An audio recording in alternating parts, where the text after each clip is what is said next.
Hey guys, I'd like to start off by saying that this is not my story, it is from Wattpad, so I hope you guys enjoy.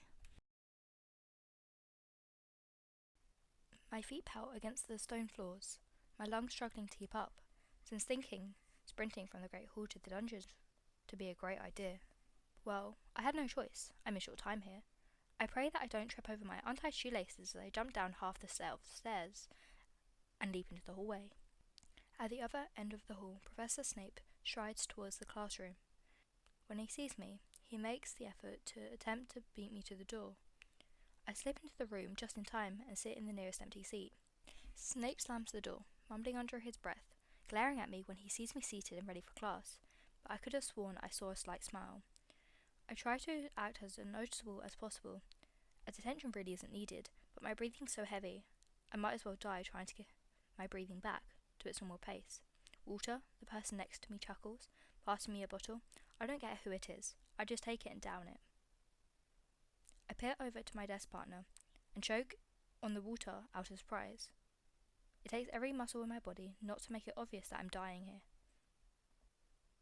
It just had to be George Weasley. We've never had a full conversation, but we've had a history of flirting here and there, choking, and on in response, slowly recovering, on the water. What else would I be choking on right now? I ask, handing him the bottle. Is he stupid? He just smirks, staring at me in the eyes, and taking a slow swig of water until I realise, seeing Snape's immersed in writing on the board. I lean so that only he can hear me. I'd be choking for sure. His eyes dart away in shock, causing him to suffer a coughing fit. Mr. Weasley, stop choking and be quiet, Snape says, without his eyes leaving the board. We suppress a laugh and quickly copy what's on the board, which happened to be about water.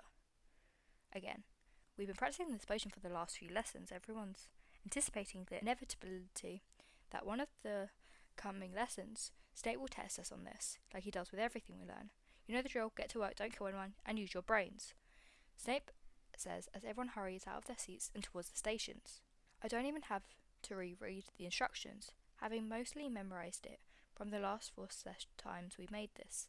Out of complete silence, there's a rather loud bang, making everyone look up from their work.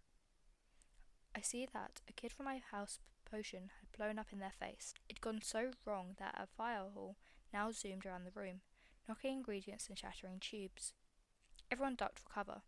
Too quickly, it was coming in my direction. I freeze, my breath caught in my throat and body like stone. At the last second, someone jumps in front of me, pushing me back, and it takes a sharp turn and knocks the cauldron. It spills everywhere as I regain my brain power. A bit splashes across my face and onto the people around me. Snape storms to the front of the room and chants some complicated spell that compresses the fireball into nothing. Did anyone get the potion in their mouth? It's a powerful love potion. It can cause obsession, Snape says. Everyone panicked. Snape says, examining the panicked students. Ryan, someone says, wrapping their arms around me from behind. I push them away and turn. George, what gives? Snape looks disgusted and leaves the room in a rush, hopefully to get an antidote.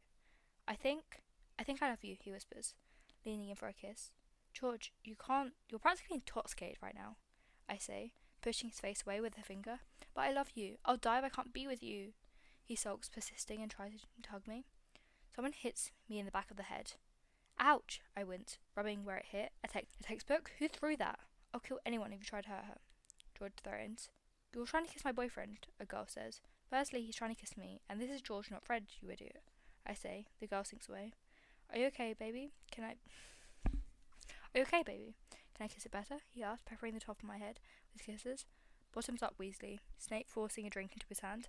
Ellen, take Weasley to Madame Pomfrey. He was grazed by the ball of fire. I pack our stuff and help him to the hospital wing. Can't believe you jumped in the path of fire for me. I start examining his grazed cheek. I want to hear what happened with this one. It's always Snape's classes. I'll be back to disinfect it. Pomfrey chuckles, guiding George to sit. I can't believe you jumped in the path of fire for me. I start examining his grazed cheek with my thumb lightly. Are you okay? Are you okay? George asks. I'm at a loss for words. Don't worry about me, you're hurt.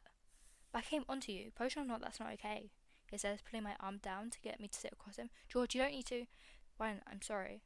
Thanks. is all I can sputter, my mind going into overdrive in awe. Can I kiss you right now? His immediate bright smile is all the approval I need. I hear a camera snap. Aw, Georgie's first kiss, how lovely. We separate and see Fred with the first year. Thanks, Colin. I'll pay you back later. He shows the pictures in our faces. This is going onto the fridge. He laughs, walking away. Ignore him, George says. We should wash the potion off our faces. Now, the last thing we need right now is accidentally drinking it again. I won't say that's the last thing. It was kind of cute. And so, what does this make us? He asked, rubbing the back of his neck. Oh, and so what does this make us? He asked, rubbing the back of his neck. Do I need to kiss you again to make it clear? He grinned, zipping his lips, pretending to throw the key away. I grinned back, kissing him firmly. 2 kisses in 1 date, brother. Go away, Fred. George rolls his eyes. Clear? I ask, picking up my stuff to leave. Pomfrey's coming back. Wait, I still don't get it. He calls back with a frown. Tomorrow, after classes, meet me behind the library. Oh, it's like dating. Yes! I laugh.